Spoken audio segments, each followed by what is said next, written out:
The fluorescent lights in conference room B hummed like dying insects, casting that sickly corporate glow over everything. I sat there, drumming my fingers on the fake wood table, watching Karen shuffle through her papers with that practiced efficiency she'd perfected over our 12 years of marriage. She looked every inch the successful marketing director in her tailored navy suit, blonde hair pulled back in that severe bun that meant business. Before we dive deeper into this story, I have one small request. Please subscribe, drop a like, comment, and hit that hype button to boost this channel so more people can discover these incredible Reddit stories. So, I said, unable to keep the grin off my face, when do we make the announcement about my promotion? The room went dead silent. Jake Turner, sitting across from me, suddenly found his coffee cup fascinating.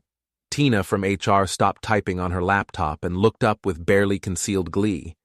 Karen's pen froze mid-signature. "What promotion?"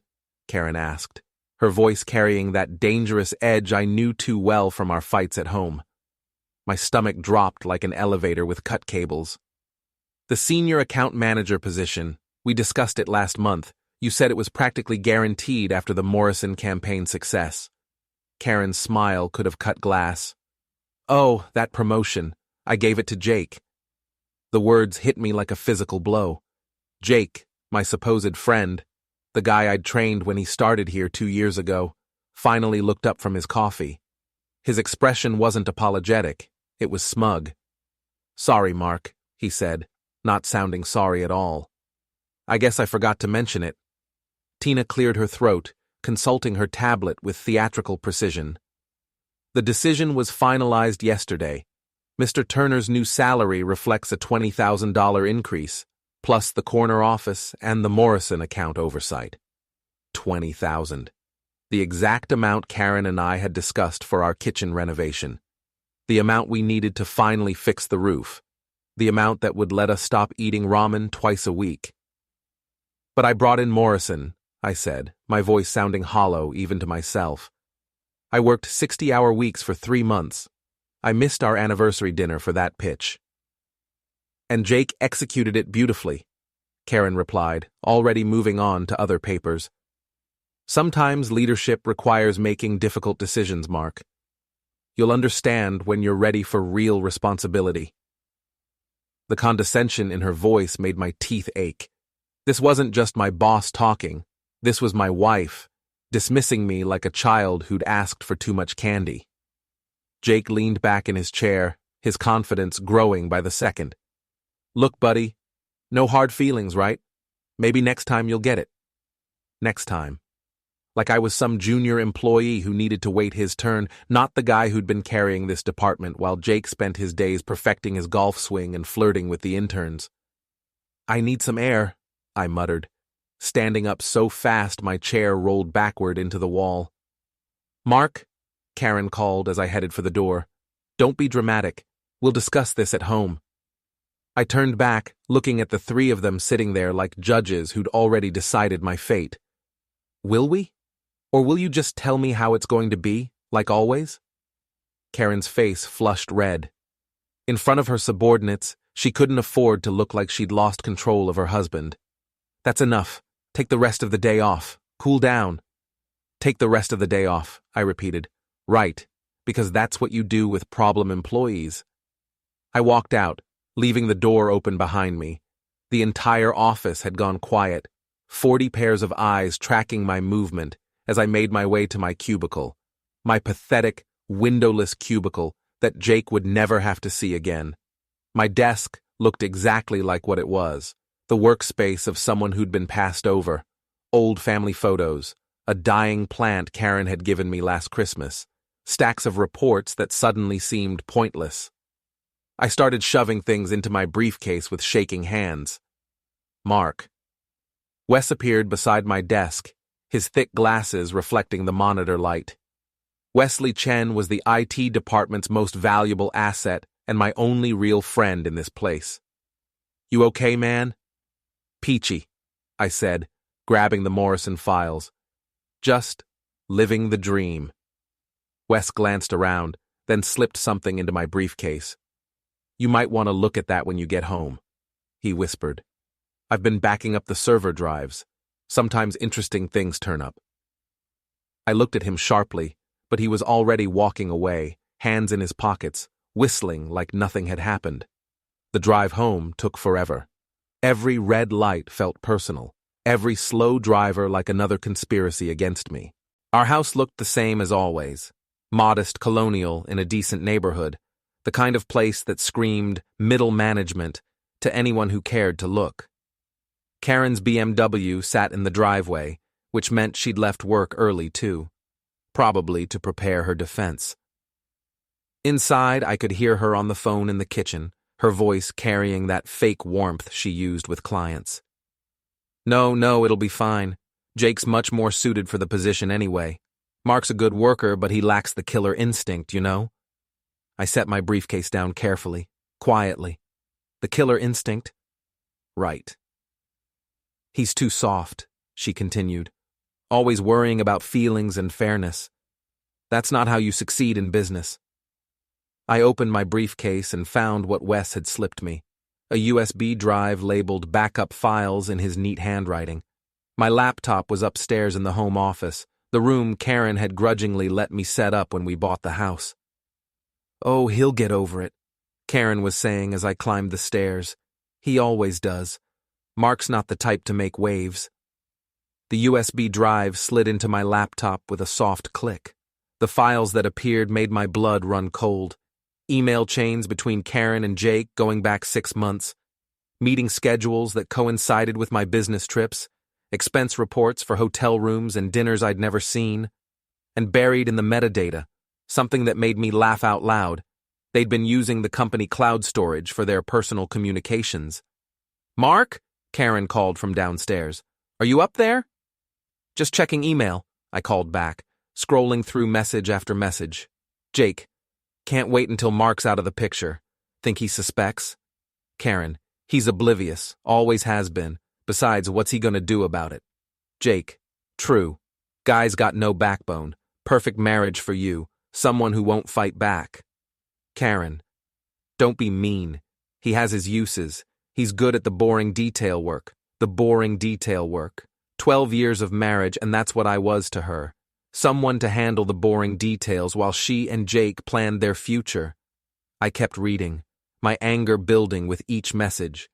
They'd been planning this promotion swap for months, timing it for maximum impact. They wanted me demoralized, defeated, ready to accept whatever scraps they threw my way. The last email was dated yesterday, just hours before the meeting. Jake, "You sure about doing it in front of Tina? Seems cruel." Karen, "He needs to understand his place.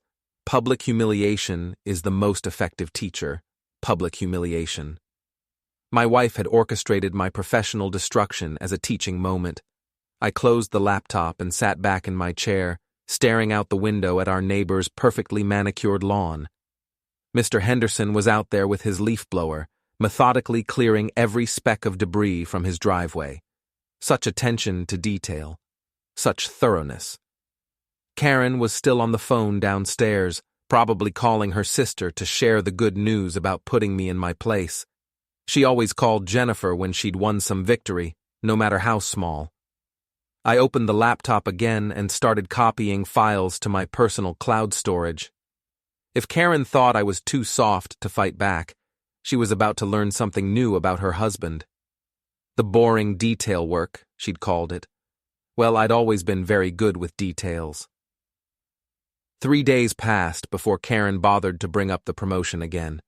She'd been working late every night, or so she claimed, leaving me alone with my thoughts and Wes's treasure trove of evidence. I'd spent those evenings going through every file, every email, every digital breadcrumb that painted a picture of my wife's betrayal. The worst part wasn't even the affair, though that cut deep enough. It was the casual cruelty of their conversations, the way they discussed me like a problem to be managed rather than a person to be respected. "You're being awfully quiet," Karen said over breakfast Thursday morning. She was dressed for another important day, her power suit armor against any criticism I might offer.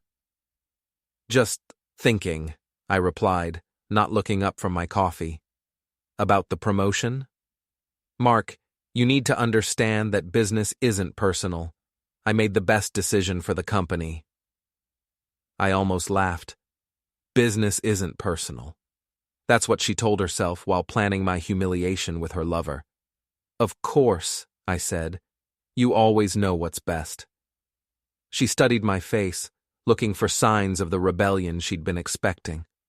Finding none, she relaxed slightly. I'm glad you're being mature about this. Jake's already making great progress with the Morrison account. Maybe you can learn something from watching him work. Learn something. Right. I'd learned plenty over the past 3 days. After Karen left for work, I called in sick and drove to Murphy's Pub, the dive bar 3 blocks from our office building. It was the kind of place that opened at 10 a.m. for the serious drinkers and the night shift workers getting off duty. More importantly, it was where half our office went for lunch, including Darla, the bartender who'd been serving drinks and collecting gossip for 20 years. Mark Evans, Darla said as I walked in. She was wiping down glasses with mechanical precision, her weathered face showing genuine surprise. Little early for you, isn't it? Special occasion, I said, sliding onto a stool. Bourbon neat. She poured without comment, then leaned against the bar. Heard about the promotion. Rough break. News travels fast. Honey, in this town, news travels at the speed of spite. She glanced around the empty bar, then lowered her voice. You want some free advice? That wife of yours has been making enemies. People notice when the boss lady starts playing favorites. What kind of enemies? Darla's smile was sharp as broken glass. The kind that remember when she threw them under the bus, the kind that keep receipts. Before I could ask what she meant, the door opened and Jake walked in, checking his phone and looking every inch the successful executive in his expensive suit. He spotted me and froze for just a moment before forcing a smile. Mark! Didn't expect to see you here, playing hooky? Something like that. I raised my glass in a mock toast. Congratulations on the promotion, by the way. I'm sure you earned it. The words carried just enough edge to make him uncomfortable, but not enough to justify a confrontation. Jake was a coward at heart. He'd only fight when he was sure he'd win. Thanks, man. Look, I hope there are no hard feelings. You know how these things go. Oh, I'm learning. Jake ordered a beer and sat 2 stools down, maintaining distance while trying to look casual. Darla served him with professional indifference, but I caught the slight curl of her lip. So, Jake said, clearly fishing for information, Karen mentioned you were taking the news pretty well. Mature response. Karen and I discuss everything. I lied smoothly. We're very close that way. Something flickered in Jake's expression, uncertainty, maybe even fear. If he thought Karen was sharing their secrets with me, he'd have to be more careful. Right, of course. You guys have always been solid. I finished my bourbon and stood up, leaving a 20 on the bar. We have our understanding. See you around, Jake. Outside, I sat in my car for a few minutes, watching Jake through the window. He was on his phone now, probably calling Karen to report our conversation. Let him worry. Let them both worry.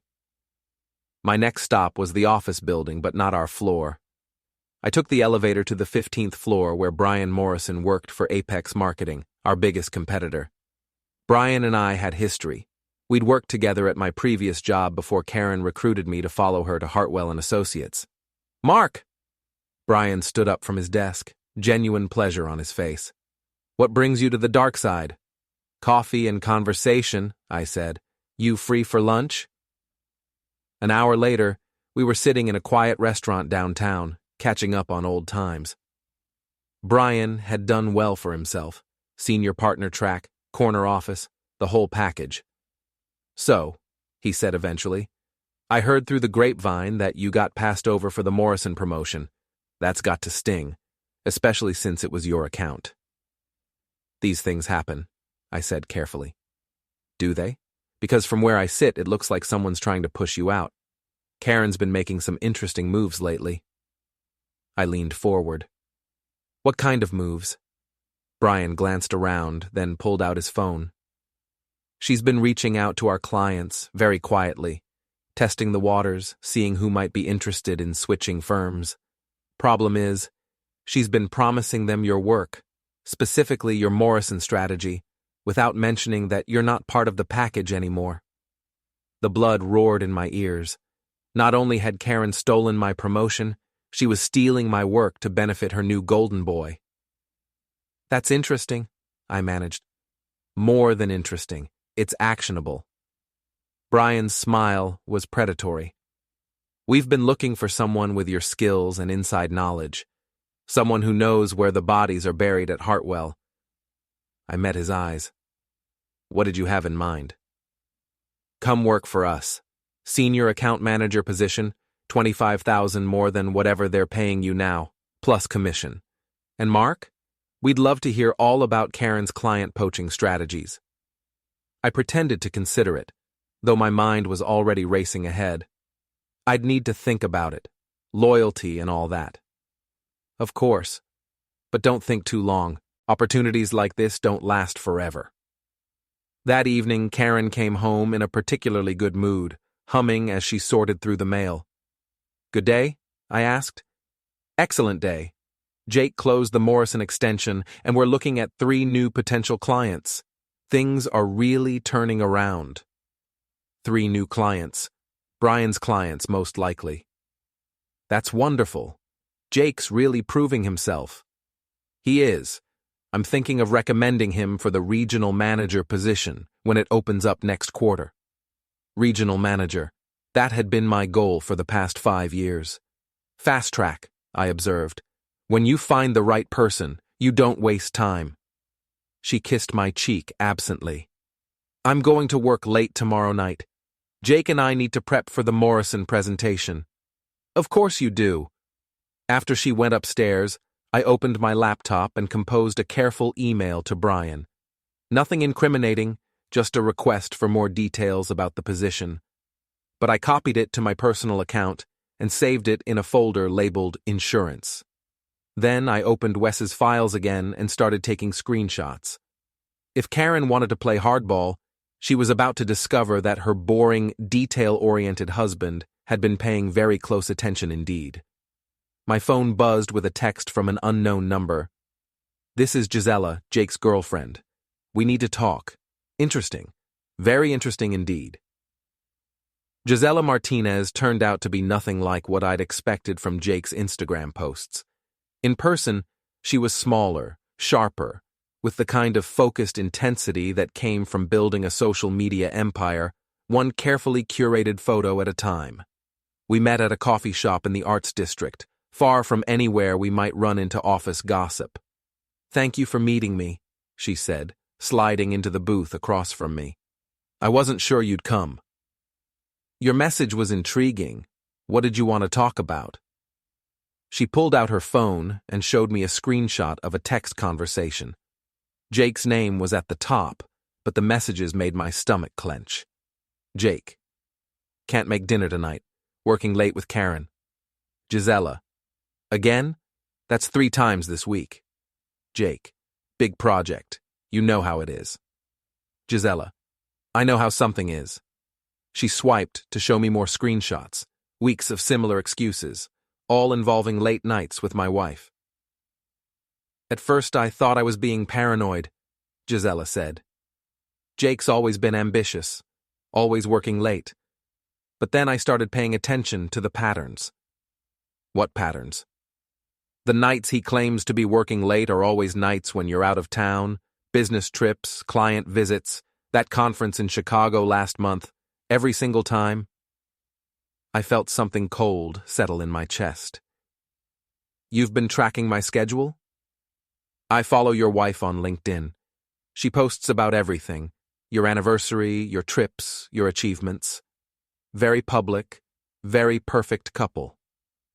Gisela's smile was bitter. Right up until she started posting about Jake's successes instead. She was right. I'd noticed it too, but hadn't connected the dots. Karen's social media presence had shifted over the past few months, less about our marriage and more about her professional mentorship of Jake. Why are you telling me this? I asked. Because I think we can help each other. Gisela leaned forward, her voice dropping. I've been with Jake for 2 years. I've invested time, energy, and frankly, money in our relationship.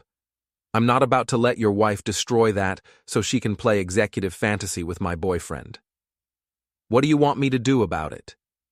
I want proof, real proof, not just suspicious text messages and convenient scheduling.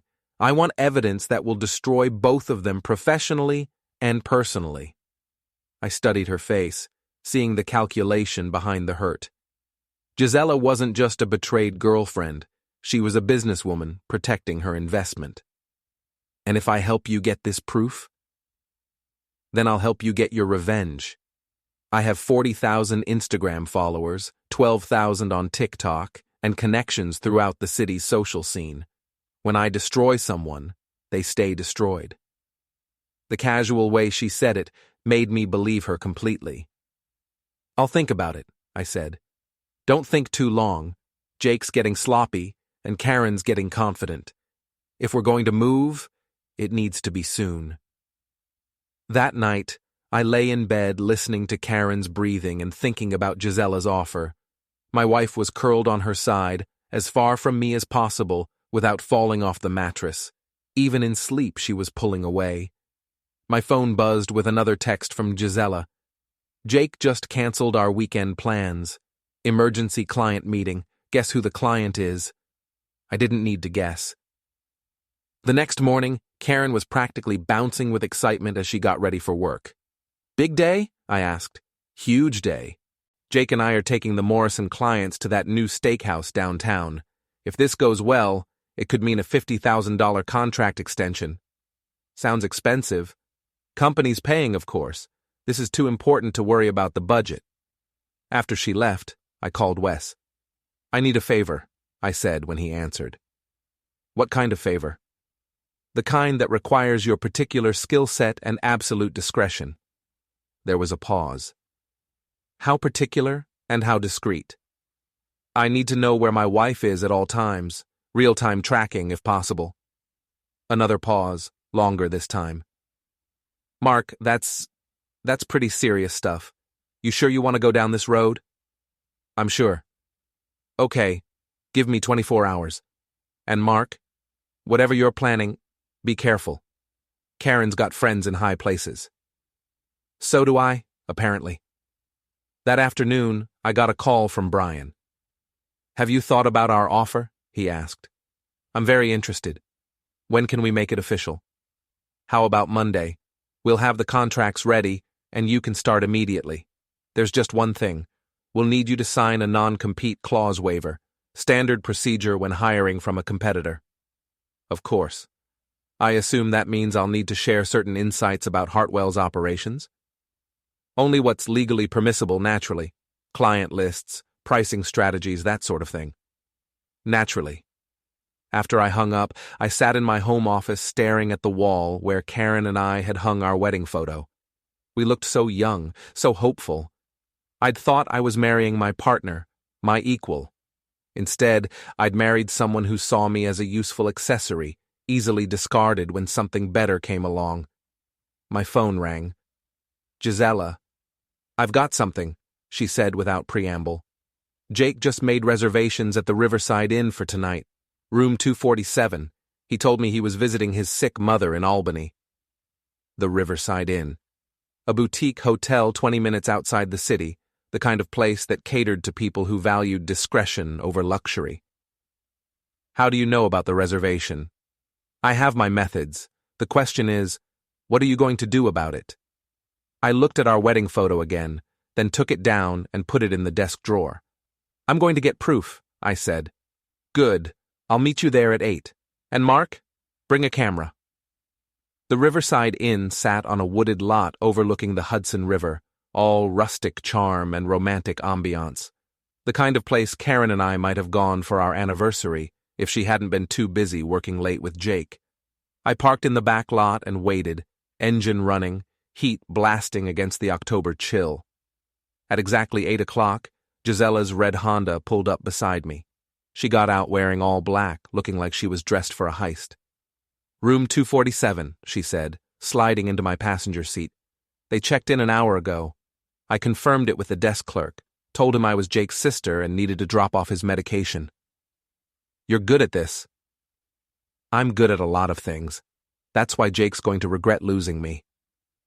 We walked through the lobby like we belonged there, just another couple enjoying a romantic evening.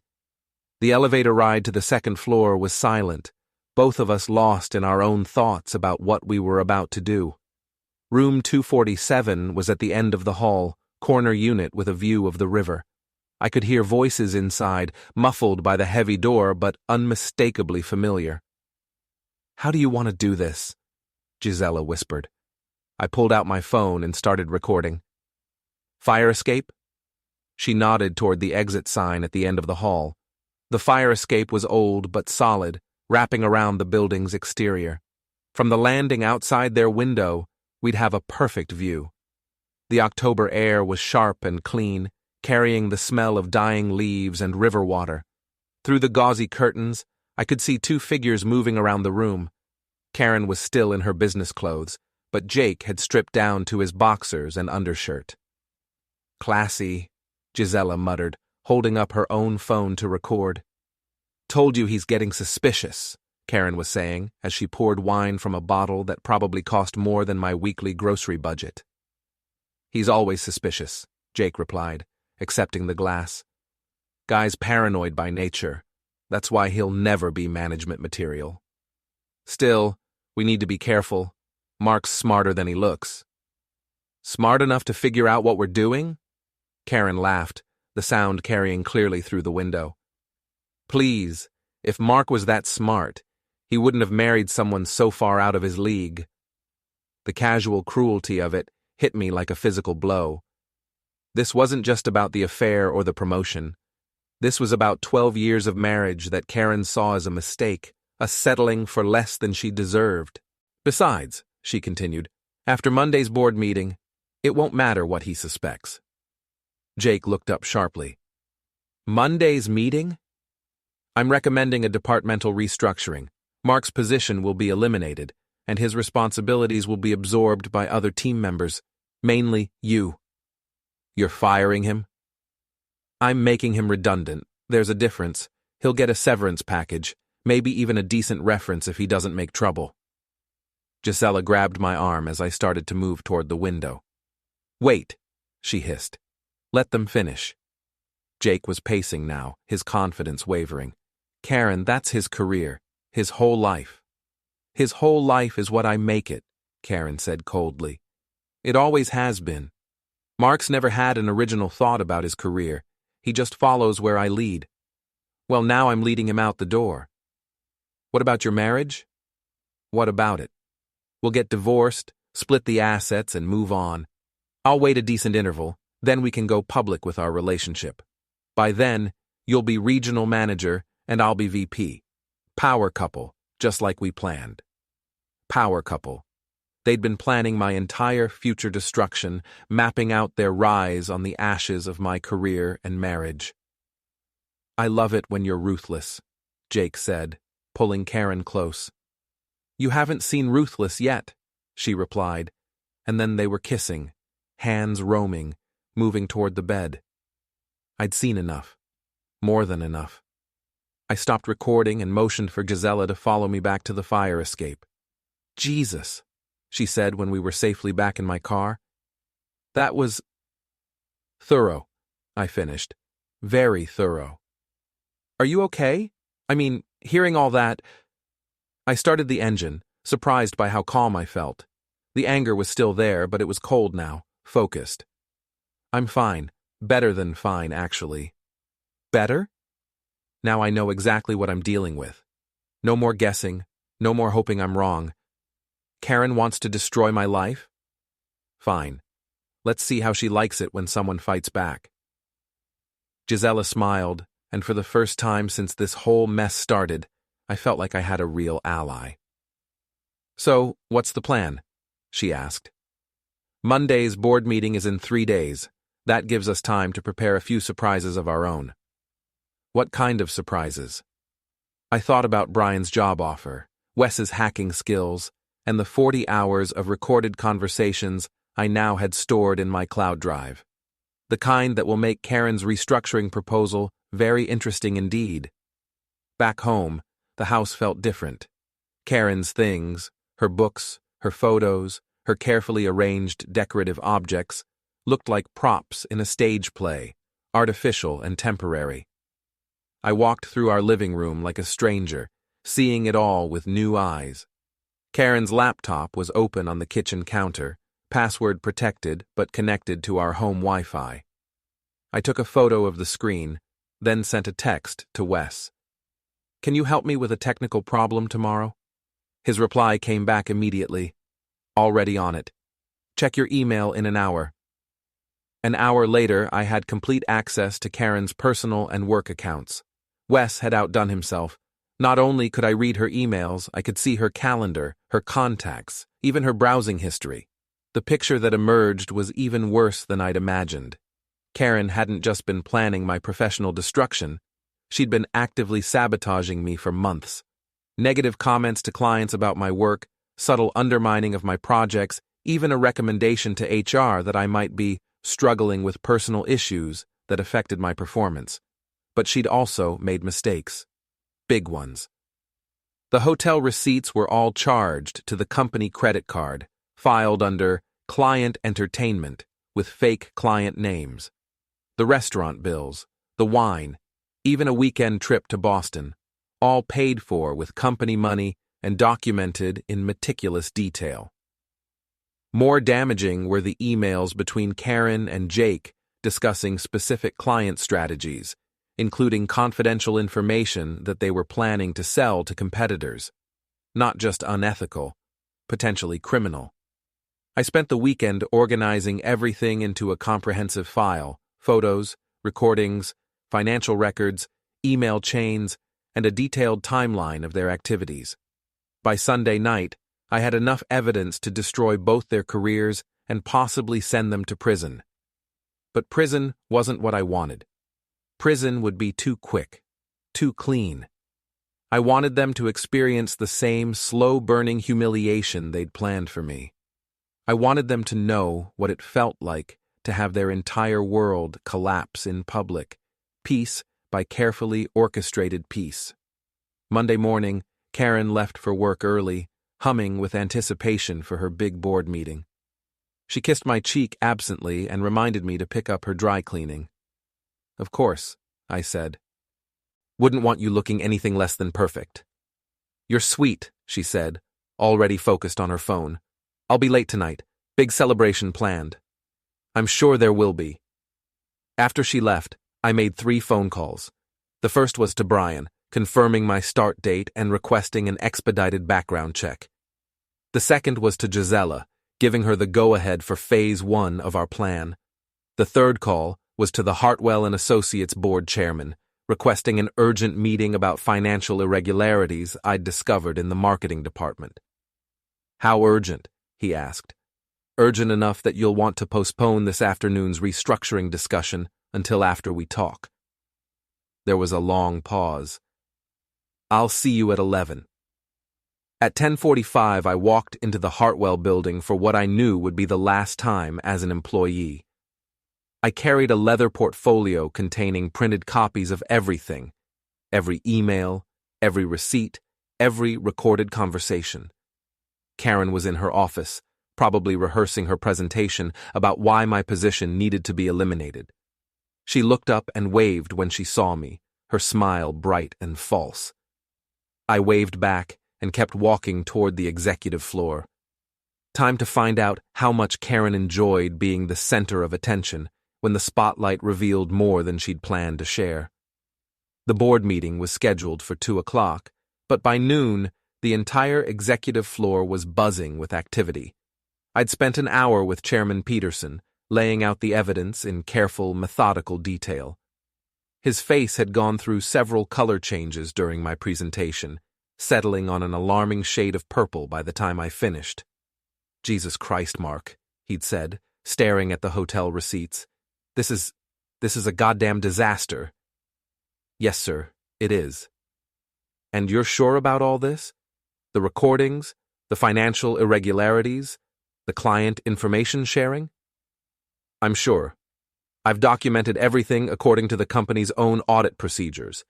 Every piece of evidence is verifiable and legally obtained. Peterson had made several phone calls after that, his voice getting sharper with each conversation. By the time I left his office, Karen's fate was sealed. She just didn't know it yet. I spent the next 2 hours at my desk, cleaning out my personal items and watching the office dynamics shift around me. Word was spreading that something big was happening, though no one knew exactly what. Jake looked nervous, checking his phone constantly and making frequent trips to Karen's office. At 1:30, I got a text from Gisela. Package delivered. Check Karen's Instagram. I opened the app and nearly laughed out loud. Gisela had posted a series of photos from the Riverside Inn, artfully cropped to show Jake's car in the parking lot, the hotel's distinctive entrance, and a silhouette of two people in a window that was clearly recognizable as Karen and Jake to anyone who knew them. The caption was a masterpiece of passive-aggressive social media warfare. Some people think they're so clever, sneaking around behind everyone's back, but the internet remembers everything, and karma has an Instagram account. Cheaters, combusted, receipts. The post already had dozens of likes and comments, including several from people who worked at Hartwell. Social media moved fast, but office gossip moved faster. At 1:45, my phone rang. Karen. Mark, what the hell is going on? People are staring at me, and someone just showed me some ridiculous Instagram post about Jake and me. I wouldn't know, I said calmly. I don't really follow social media drama. This isn't drama. This is slander. That girl is trying to destroy my reputation. Gisela? Jake's girlfriend? Why would she do that? There was a pause. How do you know her name? Lucky guess. Karen, I hate to cut this short, but I have a meeting to get to. What meeting? The board meeting. Didn't Peterson tell you? There's been a change in the agenda. I hung up before she could respond. At exactly 2 o'clock, I walked into the main conference room. The entire board was there, 12 serious-faced executives in expensive suits, all looking like they'd rather be anywhere else. Karen sat at the far end of the table, her presentation materials spread out in front of her. Jake was beside her, looking like he might throw up. Gentlemen, Peterson said as I took a seat, I think we all know why we're here. Karen looked confused. Actually, I'm not sure I do. My understanding was that we were discussing departmental restructuring. We are, Peterson replied, just not the kind you were expecting. He nodded to his assistant, who began distributing copies of my evidence file to each board member. Karen's face went white as she recognized the hotel receipts and email printouts. What is this? She demanded. This, Peterson said, is a comprehensive audit of your department's financial activities over the past 6 months, along with documentation of several serious policy violations. Jake started to stand up. I think there's been some kind of mistake. Sit down, Mr. Turner. Peterson's voice could have frozen water. The only mistake here was thinking you could embezzle company funds and commit corporate espionage without consequences. Espionage? Karen's voice cracked. That's ridiculous. I would never share confidential client information with competitors, charge personal expenses to company accounts, engage in sexual harassment of subordinates. Peterson consulted his notes. Because we have evidence of all three, along with recorded admissions of guilt. I watched Karen's face as the reality sank in. Her eyes found mine across the table, and for the first time in years, I saw genuine fear there. Mark, she said quietly. What did you do? I did my job, I replied. I investigated irregularities in departmental spending and reported them to the appropriate authorities, just like the employee handbook says. You son of a bitch. Language, Mrs. Evans, Peterson interrupted. You're in enough trouble without adding insubordination to the list. The next 20 minutes were brutal. Peterson laid out the evidence piece by piece, playing selected audio recordings that made Jake squirm and Karen's face flush with humiliation. The board members asked pointed questions about financial controls, legal liability, and damage to the company's reputation. Finally, Peterson looked directly at Karen and Jake. Effective immediately. Both of your employment with Hartwell and Associates is terminated. Security will escort you out of the building, and you have 1 hour to collect your personal belongings under supervision. You can't do this, Karen said, but her voice lacked conviction. Actually, we can. Your employment contracts include morality clauses that specifically address this type of misconduct. You're also both banned from company property, and will be pursuing civil action to recover the misappropriated funds. Jake finally found his voice. What about our severance packages? Peterson's smile was sharp as a blade. What about them? You're being terminated for cause. There are no severance packages. As security guards appeared to escort them out, Karen made one last desperate play. Mark, please. We can work this out. I made mistakes, but we can fix this. Don't destroy our marriage over a stupid affair. I stood up, looking down at the woman who'd planned to eliminate my job and divorce me once her lover got his promotion. Karen, I said quietly, our marriage was destroyed the moment you decided I wasn't worth your respect. I'm just making it official. The security guards led them away, Karen's heels clicking frantically on the marble floor as she tried to maintain some dignity. Jake didn't even look back. Peterson waited until they were gone, then turned to me. Well, Mark, I suppose this creates an opening in our management structure. Are you interested in staying on as interim marketing director while we search for a permanent replacement? I smiled and shook my head.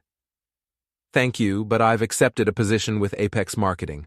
I start tomorrow. Apex?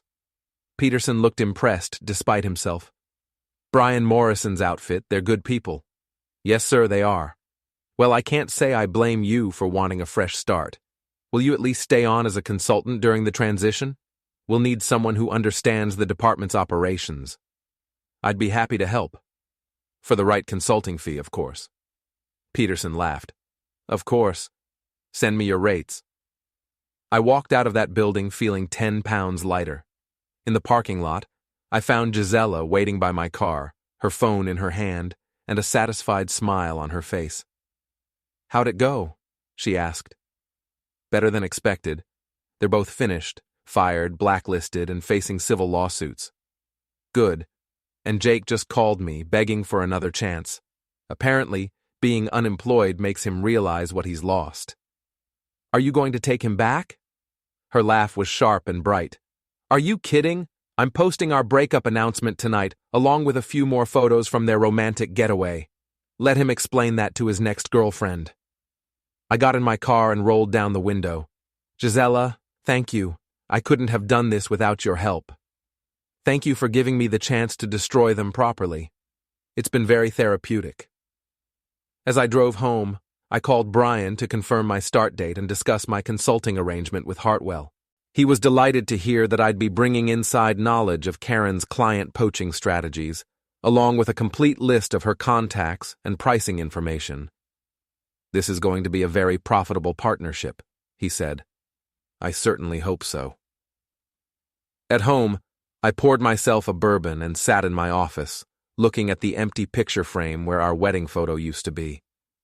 My phone buzzed with texts from Karen, increasingly desperate messages begging me to call her, to meet with her, to give her a chance to explain. I deleted them unread. Instead, I opened my laptop and began composing an email to a divorce attorney Wes had recommended. Someone who specialized in high-conflict cases and had a reputation for being absolutely ruthless in protecting her clients' interests. If Karen wanted to play hardball, I was about to show her what a real power play looked like.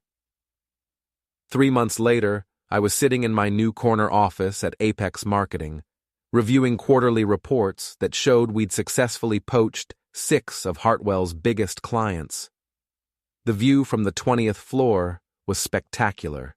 I could see the river, the mountains beyond, And on clear days like this one, the entire city spread out like a map of possibilities.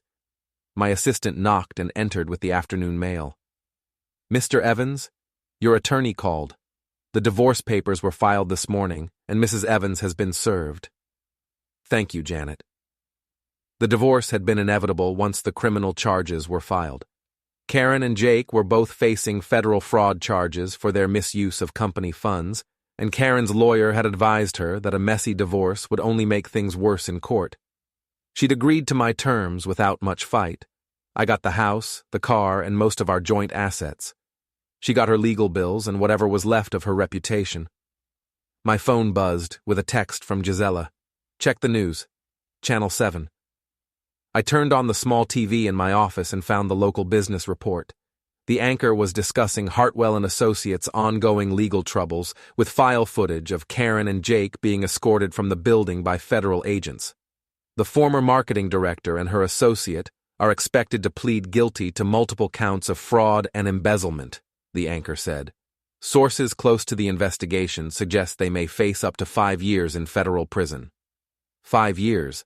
It seemed like a lot, but then again, they'd stolen over $200,000 in company funds and sold confidential client information to competitors. The federal prosecutor had been very thorough in building her case. My intercom buzzed. "Mr. Evans? There's a Karen Evans here to see you. She says it's personal." I was surprised she'd had the nerve to show up here, but curious enough to see what she wanted. "Send her up." Karen looked terrible. Her hair was unwashed, her clothes were wrinkled, and she'd lost at least 20 pounds since I'd last seen her. The confident executive was gone, replaced by someone who looked defeated and desperate. "Hello, Mark." "Karen, you look different." She laughed bitterly. "Unemployment and criminal prosecution will do that to a person." "I imagine so. What do you want?" "I want to ask you to drop the civil lawsuit. The criminal charges are bad enough. I don't need you taking what little I have left." I leaned back in my chair, studying her face. "You mean the lawsuit to recover the money you stole from the company? The money you used to fund your affair?" "It wasn't stealing. It was poor judgment, maybe, but not theft." "The federal prosecutor disagrees. So does the IRS, apparently. I hear they're very interested in your tax returns from the past 3 years. Karen's face crumpled. "Please, Mark, I know I hurt you, but this is destroying my entire life. I'll never work in marketing again. I'll probably go to prison. Isn't that enough revenge for you?" I stood up and walked to the window, looking out at the city below. Somewhere down there, Jake was probably having a similar conversation with Gisela, begging for mercy that would never come. "You know what's funny?" I said, without turning around. 6 months ago, if you'd just talked to me about the promotion, about us, about what you wanted from life, we could have worked something out. I would have supported your career, even if it meant taking a back seat to your ambitions. I know. I was stupid. I was selfish. "No," I interrupted, turning back to face her. "You were cruel. There's a difference between making mistakes and deliberately destroying someone because you think they're beneath you." Karen was crying now, mascara running down her cheeks in black streaks. "I never thought you were beneath me." "Yes, you did. You said so yourself, remember? If Mark was that smart, he wouldn't have married someone so far out of his league." Your exact words, recorded for posterity. She flinched as if I'd slapped her. I was angry. I was showing off for Jake. You were being honest, maybe for the first time in our entire marriage. I walked back to my desk and sat down, putting physical distance between us. "The civil lawsuit stands," I said firmly. "You stole money, you betrayed your company, and you tried to destroy my career. The consequences are entirely appropriate." "And what about our marriage? What about 12 years together? What about them? You threw those years away the moment you decided Jake was a better investment than your husband." Karen stood up unsteadily, using the chair for support. "I hope you're happy, Mark. I hope destroying me was worth it." "I didn't destroy you, Karen. I just stopped protecting you from the consequences of your own actions." After she left, I sat in my office for a long time, thinking about the path that had led me here. 6 months ago, I'd been a middle management nobody with a cheating wife and a dead-end career. Today, I was a senior partner at one of the city's most successful marketing firms, with a corner office, a 6-figure salary, and the respect of my colleagues. The transformation hadn't been easy, and it hadn't been pretty, but it had been necessary. My phone rang. Brian. "Mark, I just got off the phone with the Peterson Group. They want to hire us for a complete rebranding campaign, $2 million contract, and they specifically asked for you to lead the project." "The Peterson Group? Isn't that Hartwell's biggest former client?" "Yes. Apparently they were very impressed with how you handled the transition when they switched firms." I smiled. "I'll take it." "Excellent. Oh, and Mark, there's a rumor going around that Hartwell might be filing for bankruptcy, something about losing too many clients and facing too many lawsuits." Hartwell and Associates, bankrupt, the company where I'd spent 8 years of my life, where I'd been passed over for promotion and marked for elimination, was dying. It should have felt like a bigger victory, but mostly I just felt tired. "That's unfortunate," I said. "Is it? I thought you'd be celebrating." "I'm celebrating my success, not their failure. There's a difference." After I hung up, I opened my laptop and began working on the Peterson Group proposal. Outside my window, the sun was setting over the city, painting the sky in shades of gold and crimson. It was beautiful, and for the first time in months, I felt something approaching peace. My phone buzzed with one last text from Gisela. "Jake's plea hearing is next week. Want to watch him grovel in court?" I typed back, "No thanks, I'm busy building my future." And I was. The past was finished, dealt with, filed away like evidence in a closed case. Karen and Jake would face their consequences, just as I'd faced mine. The difference was that I'd chosen to learn from my mistakes and build something better. They'd chosen to blame everyone else for their failures. I worked until late that evening, alone in my office, planning campaigns and building strategies for clients who respected my expertise and valued my contributions. When I finally packed up to go home, I felt the satisfaction that comes from a day well spent and a life well lived. The house was quiet when I got there, but it was a comfortable quiet now, not the tense silence that had characterized the final months of my marriage. I poured myself a bourbon, sat in my favorite chair, and opened a book I'd been meaning to read for months. Tomorrow, I'd start work on the Peterson Group campaign. Next week, I'd close the Morrison account renewal that would net Apex another $500,000 in revenue. Next month, I'd probably get another promotion and another raise. But tonight, I was just a man sitting in his own home, reading a good book, and enjoying the silence. It was enough, more than enough. It was perfect.